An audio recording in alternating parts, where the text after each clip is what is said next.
Hello, and thank you for downloading episode 76 of We Got This with Mark and Hal. Hey, you want to share this show with your friends? We made it easy for you. Just use the link bit.ly/share WGT. It is that simple. And now, to make it even more simple, without any further ado, here's episode 76 of We Got This with Mark and Hal. Hello, I'm Hal Lublin. And I'm Mark Gagliardi. Since the dawn of humanity, one issue has gone unsettled. With the fate of the world in the balance, we're here to settle, once and for all. Fork or spoon? That's right. Don't worry, everyone. We got this. Podcast should have a theme song. Podcast should not have a theme song. Yes, they should. No, they shouldn't. They sound good. Yeah, but people are just going to skip past it. You know what? You're right. We got this. Bon appetit, everybody. Yes, enjoy this meal we have for you. Oh, and what a meal it is. But how are we going to eat this meal?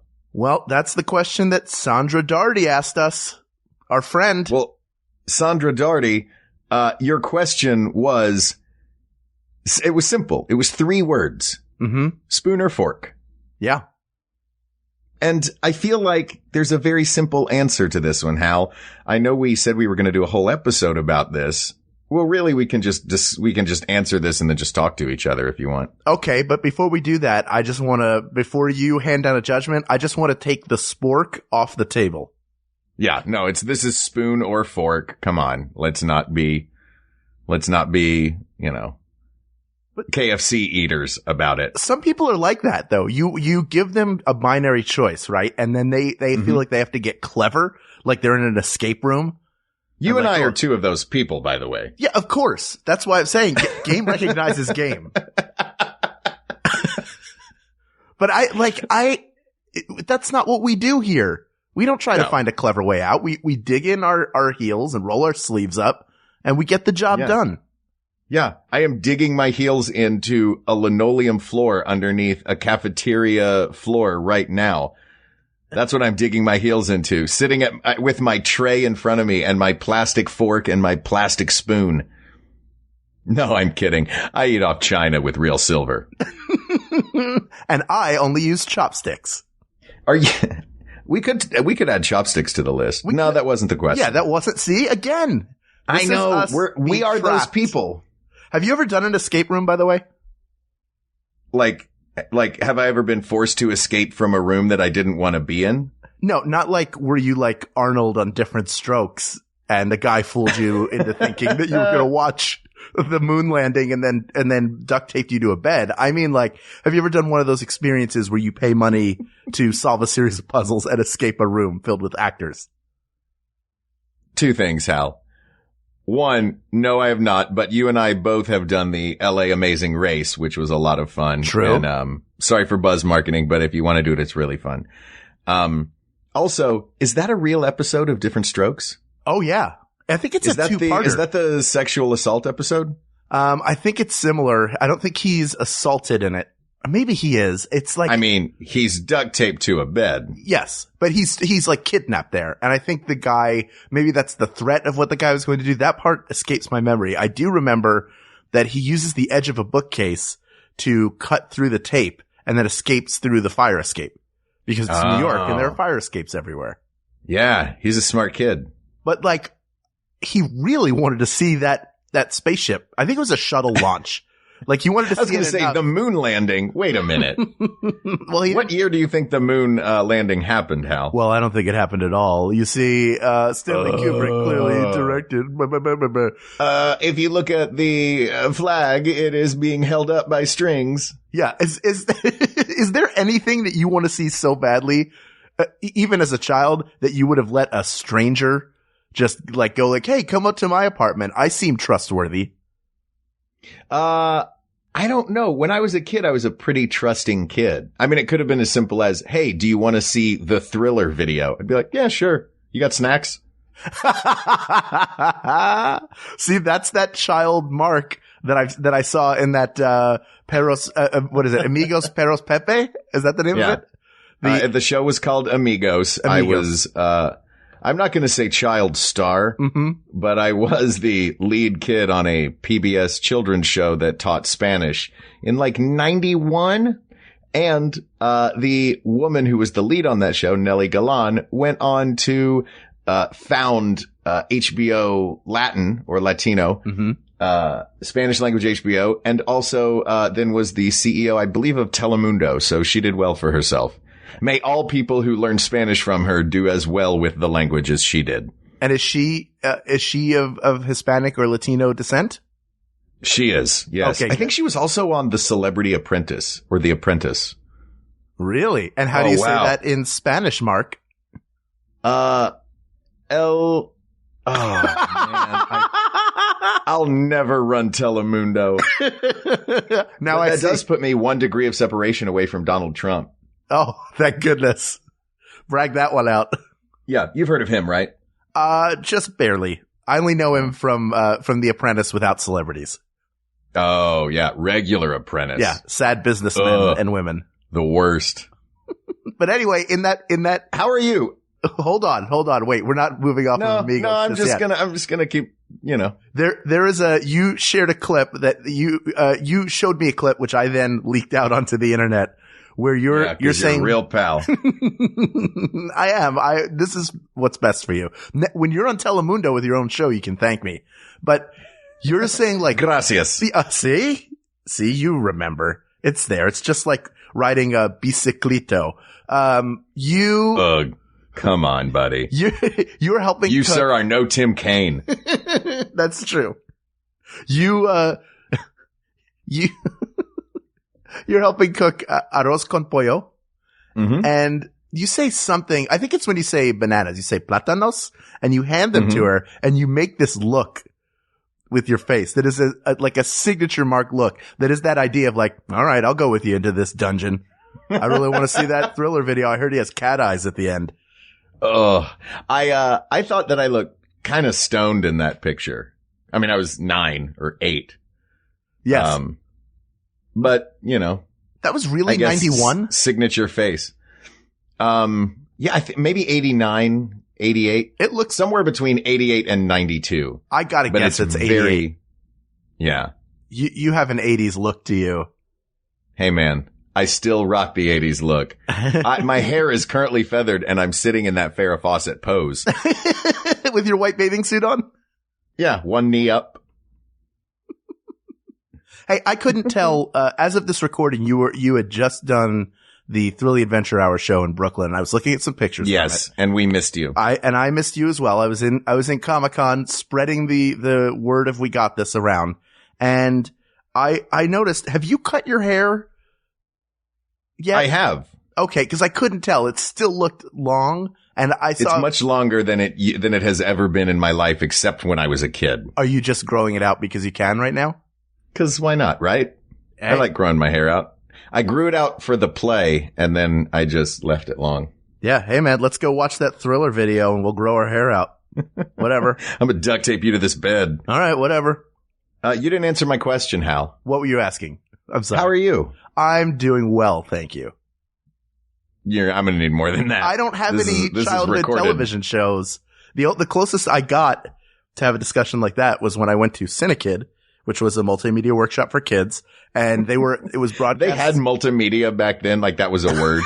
Yeah. Were you making content? Yeah, you were learning how to make television, and then it would go out over the local cable access. So once a year, there'd be a dance-a-thon, which I think was 12 hours. It was long, whatever it was. And we would go and we would appear, and I would get interviewed by the head of Cinekid, and I was like, this is it. This is where it all begins. But also, here's something exciting. That was where your career started. Yeah. At Cinekid. Yeah. And you make it, I mean, this guy, like, you're like, I met would you say president of Cinekid? Well, he wasn't even it was Bob. Bob Clark ran Cinekid, and he would do, like, you would see the kids dancing, and then they would cut away to the studio, and he'd be there, and he'd interview different kids who were there just to say, hey, how are you doing? And, what classes are you taking, and what are you looking forward to the summer or winter whenever we had it? But it felt like, this must be what it's like to be on Carson. And it's such a well-ingrained memory in your head that you don't even remember whether it happened in the summer or the winter in Philadelphia, where they are two different things. Nope. Don't remember at all. But Do you remember what you were wearing for it? Oh, that may let's help. see. A sweater. see. Were you dancing in a sweater, Hal? Jeans, sneakers. Of course. Let me guess. Jeans and a Thrilling Adventure Hour I was t-shirt. wearing the Thrilling Adventure Hour.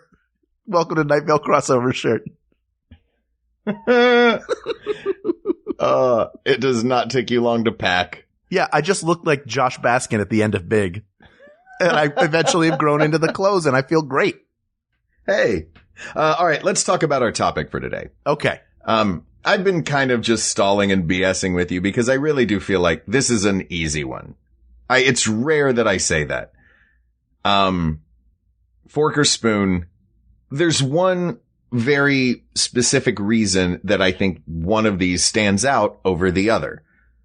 And it is anything that you can eat with a fork, you can eat with your hands. That is not the case for a spoon. Okay. Spoons are necessary. Forks are a luxury. But maybe we should break it down further than that into criteria. Okay. What criteria would you like to look at? Well, I mean, I don't know if we can break it down into criteria because you make a very valid point. Okay. Mm-hmm. There are certainly a lot of foods that are spoon only, but realistically, let's say, have you ever been to medieval times? I have not, but I've been to the Dixie Stampede, which is the Southern Civil War version of medieval times. Oh, great. So while you were getting your leg sawed off and biting into a wooden rod at medieval times, the reason why I bring that up specifically, and not just because it's a dinner and a show, is at medieval times, and they make a joke about this in The Cable Guy, you don't get utensils. So they serve you everything they serve you, you eat with your hands because the idea is they're selling you on the experience of being in the medieval times. Can you bring your own fork and spoon? You cannot. What are you, some time traveling wizard? Yeah. I'm there in a ball cap and fanny pack. By the way, I wear a fanny pack when I go to the Dixie Stampede. I believe that. I believe everybody wears a fanny pack at the Dixie Stampede. Well, it's something to hold the treats for the Confederates. You throw them at them when they're like, oh, good boy. Who's a good rebel? They're just miniature moon pies soaked in whiskey. Little moonshine nibbles for them. Mm-hmm. So, but let's. I'll meet you, brother, in moonshine nibbles. I believe we're at the ancient Civil War battlegrounds, Benj. There it is. There it is. Hal's culturally insensitive character. They call me the Pander Bear. How dare you? Just because he's a hobo doesn't mean he's less than. But at medieval times. Yes. You eat chicken with your hands, you eat bread with your hands. And chicken and bread, as you point out, those are fork foods, if any. I mean, bread. I didn't point out that chicken and bread are fork foods. You did that. But chicken, like, you could eat chicken with fork and knife, or you could just pick it up and eat it and get every last succulent piece of chicken off the bone and into your mouth. Mm-hmm. They also bring you a bowl of soup. Mm-hmm. But they bring you no spoon. So what do? You drink out of it. You pick it up and slurp it. Exactly. Yeah. So in that case, the spoon doesn't necessarily, like, if ice cream is really solid, you could eat it with a fork. If it's really melted, you could drink it. If the queen had nuts, she'd be king. There's you can make all kinds of what ifs for this. But the bottom line is, you're not going to eat soup with your hands. You could, in theory, eat a salad with your hands. And in many cultures, they don't even use forks. No. You could eat macaroni and cheese with a spoon. Yes, that's true. You could also eat that with your hands, though. By the way, we are not the first people to make, to have this, very important debate. I have to give a shout out to the research that I did online. Debate.org had a pretty thorough examination of this, that all really just boiled down to that first point. Oh. That once I read that, I was like, oh, yeah, well then there's one winner. Well, I mean, look, with all due respect to debate.org, which sounds like a website that was put up just moments before you got there. Right. We will decide for ourselves. We are not going to allow this website to dictate to us. That's true. There was also a Canadian television show that also handled this debate. And they also, it's like, I feel like there's that's the one very easy sticking point is it's gotta be the spoon. Okay. Was the show Degrassi Junior High? It was. And Drake with his little curls is the one that I just don't want people to think that, I haven't done any online research for this episode. I also found utensils from around the world. And guess what? Every culture has a knife, a spoon. Oh, really? Yeah. Every culture has some sort of a spoon. Now, do you like the spoon? Sometimes when you get soup, particularly at a Chinese or Japanese restaurant, you'll get the spoon where it almost looks like a tureen. So the handle itself is like a delivery method. You put some soup in and then you can tip the handle up to your mouth and let all the soup. You monster. But isn't that what it's for? It's tunneled out. No, actually. I almost indignantly said I don't think so. But then I had to amend it to I don't know because you may be right. I found out that we all eat bananas the wrong way. Oh, because you're supposed to peel them at the bottom. Yeah, apparently. That's because that's what monkeys do. Exactly. But we have evolved past that. So no, use it like a regular spoon. I will say this. If I could use those kind of spoons for everything, I would eat cereal with that thing. I would do everything with that style of spoon. Yeah. Oh, one time as a prize in a box of cereal that I bought. And when I say one time, I mean in the last 18 months. There was inside it came, look, the best part of cereal, especially sugar cereal, is when the cereal's all gone and you drink the milk. Right? I'm on the fence about that. It's a little too sweet for me. Okay. It's too sweet, but you agree that the majority of people like to drink the milk. Well, that's a whole other episode, Hal. Anyway, the point is, I'm just being contrary. I know you because I've been up for like 20 hours and I've been pounding coffee to record. Oh, this is perfect. So I'm all wired and antsy. Oh, this is like primetime Mark. This is Amigos level of legendary performance we're getting out of you right now. Will you give me a quick platanos? Platanos. That's my boy. I got a spoon in a box of cereal where it came in two parts. It came with the shovel part of the spoon, and then the handle was actually a straw. So the idea is once you're done, you can put your spoon in the bowl and drink, right? I was so excited, Mark, to get this. And I put it together and I had my first bowl of cereal and there was plenty of milk left over and I went to take a sip and it didn't work. And all of a sudden I thought everything in my life has been a letdown. And this is just the rotten cherry on top of the rancid sundae.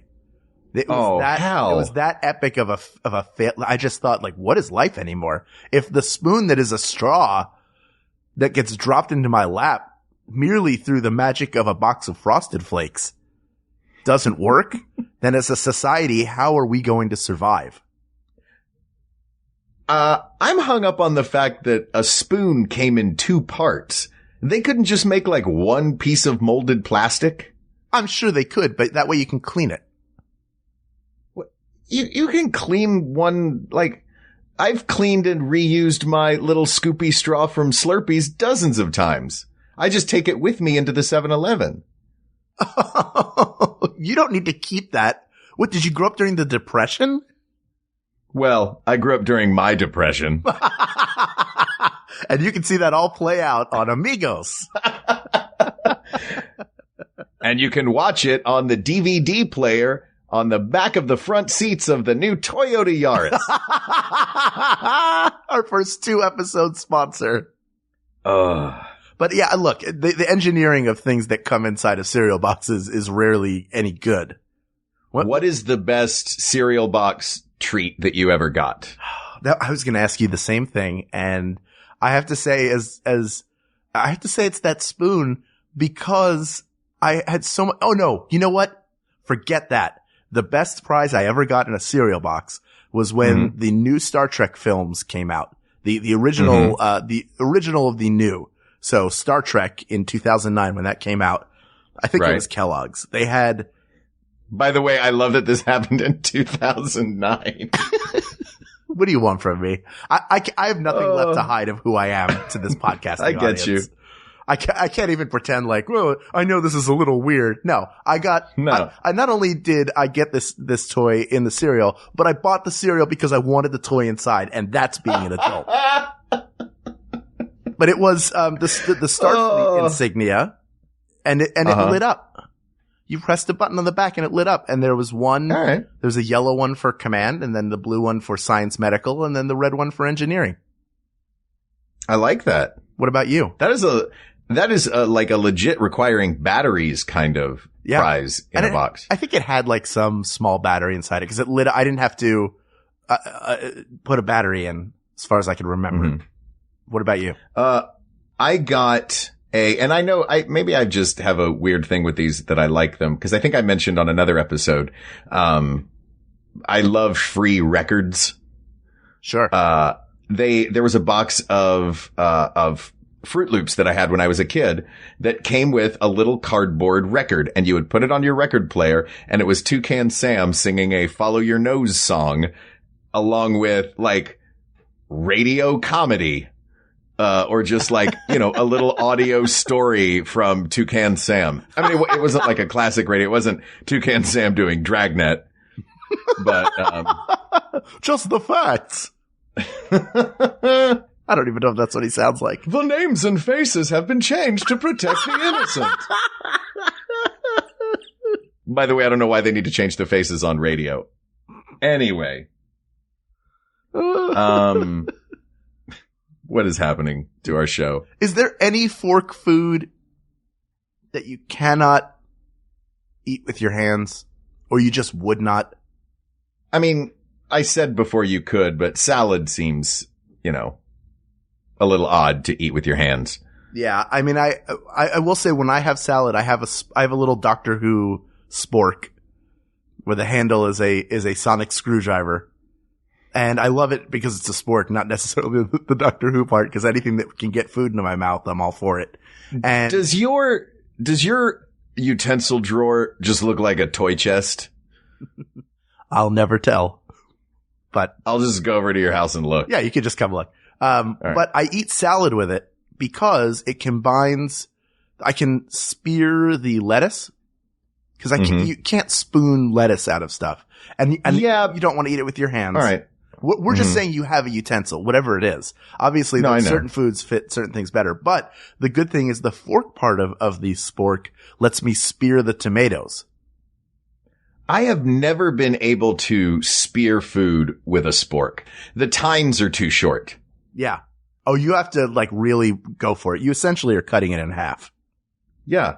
The only benefit to the jagged edge of a spork that I see is it functions as a fork does when cutting a steak. Like you can hold down a piece of meat with that.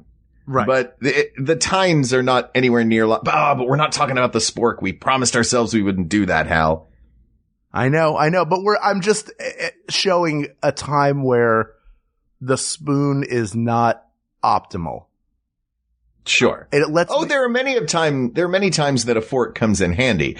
It's significantly more efficient. If I sit down at an Asian restaurant and I have a pair of chopsticks and I have a fork, I will eat with the chopsticks for a while. And then eventually I'll be like, I'm just going to shovel this in with the fork.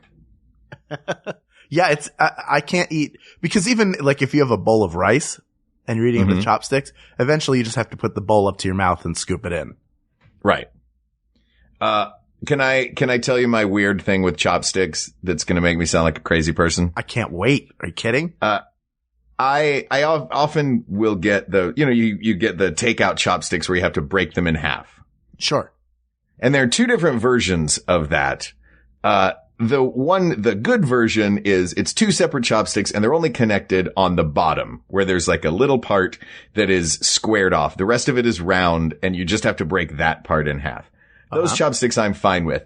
The ones that make me angry it's just a block of wood with the slightest hint of a divot down the middle. Right. that is supposed to break these chopsticks in half. Now, you know my desire for things to be correct and perfectly symmetrical and as God intended and like the picture. Yes. I will go through as many pairs of chopsticks as it takes until they match. If I get takeout chopsticks, and I break them apart and I get that thing on the bottom where like one of them is real thick and one of them is just a stick now, Okay. I'll eat with a fork. If I'm at the restaurant, I will ask for another set of chopsticks. Amazing. Yeah. I have a problem, Hal. Just go to P.F. Chang's where they have what I guess do they clean their chopsticks? Does anybody, like the big thick plastic ones? Yeah. If somebody out there works at P.F. Chang's, can you confirm whether they do or do not wash their chopsticks and bring them back out? Cause my sister-in-law worked at P.F. Chang's for years. I will find out this information. Cause I'm really like, how are you washing those? It's the same way you wash any utensil. It's actually probably easier. It's just a stick-shaped thing. But I mean, it's plastic. Right? If you put it in that high-powered dishwasher, it's going to melt, right? That's a good point, man. I never thought of it. But maybe they dip it in barbicide before they bring it out. It's just got that blue gel. Yeah. That's the ultimate cleaner. I'm not huge on those reusable big plastic chopsticks either, but only because my ex-girlfriend used to take a pair of them, and when she would put her hair up, she would like cross them in her hair. And I know I saw the ones from our kitchen utensil drawer in her hair. I'm like, come on, man, let's not mix personal grooming and eating. Yeah, that I agree with you 100% on. And since you... What?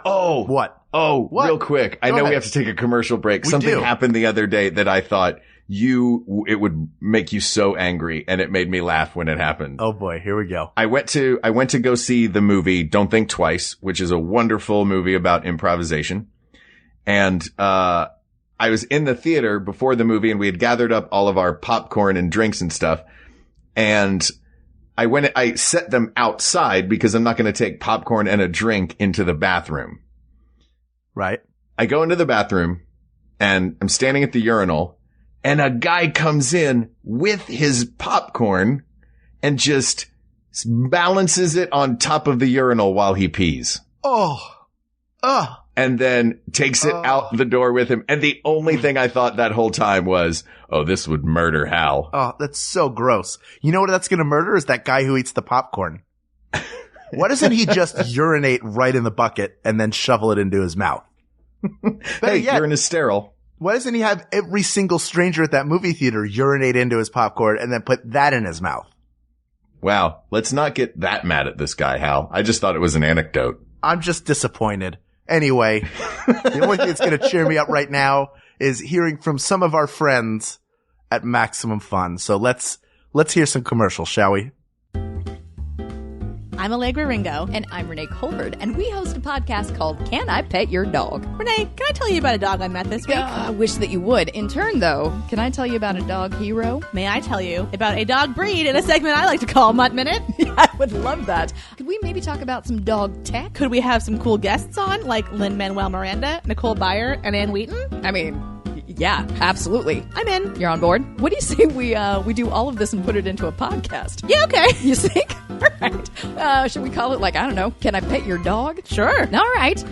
What do you say we put it on every Tuesday on Maximum Fun? Or on iTunes. Sounds good to me. Meeting's over. Attention, you're up. This fall, Maximum Fun is bringing a bunch of your favorite podcasters to London. Catch Judge John Hodgman, International Waters, and Bullseye, all recording live episodes at the London Podcast Festival. We'll have fan meetups, and we'll be joined on stage by a glittering array of celebrity guests. The London Podcast Festival runs September 22nd through 26th, and you can buy your tickets right now. Just go to MaximumFun.org.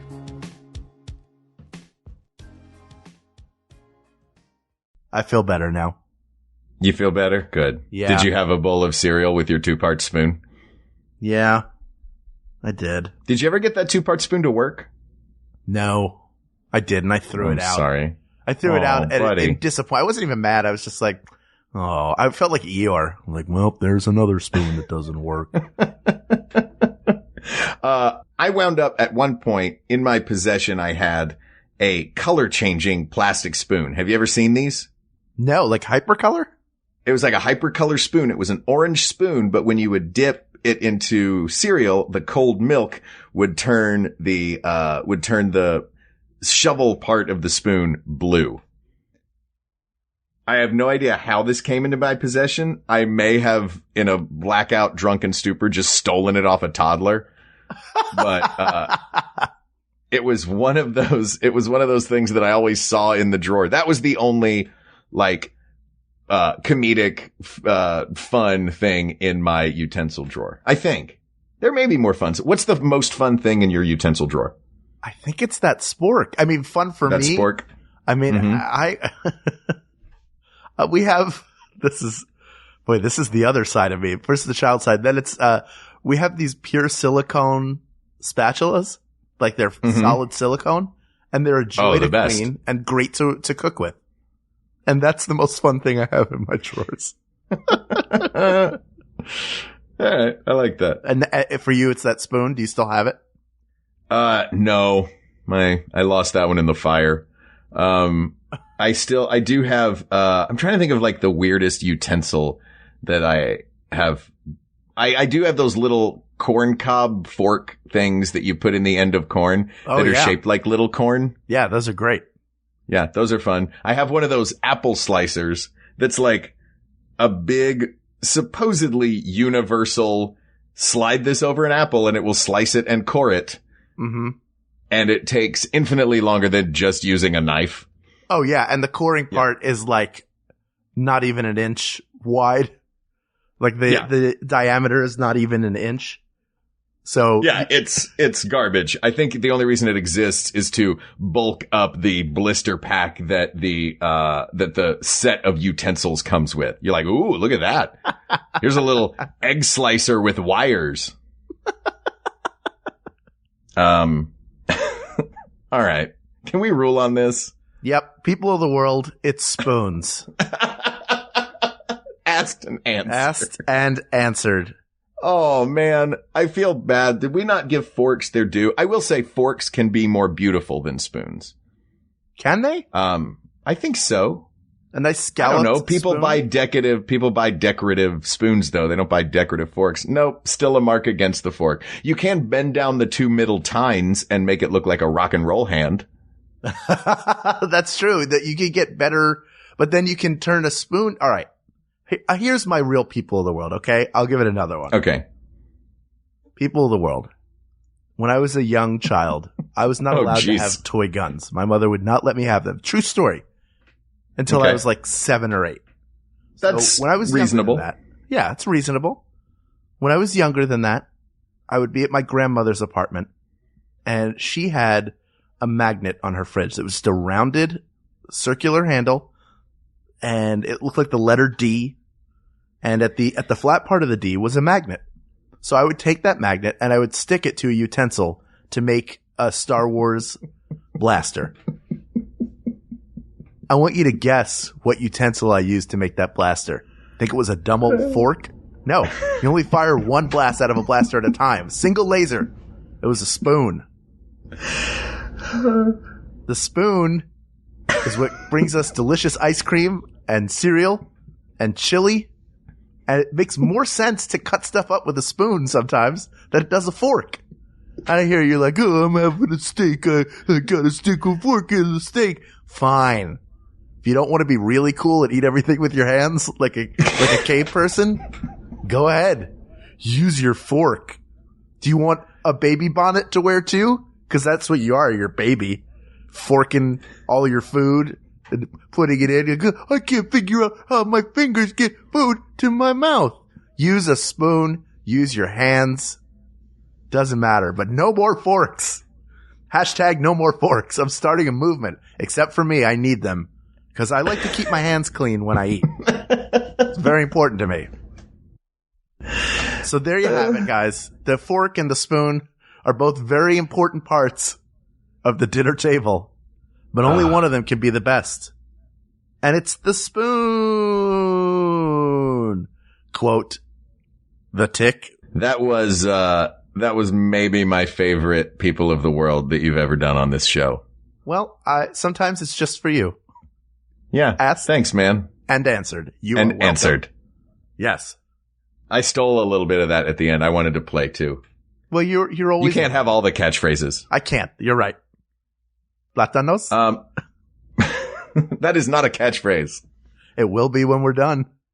That topic is covered and solved and closed, but there are many more topics for us to discuss. So please reach out to us on Twitter at We Got This Tweets, or reach out to us on the Maximum Fun subreddit. There is a flame war happening right now. Or find us on Facebook.com/We Got This Podcast, or email us at WeGotThisPodcast@gmail.com.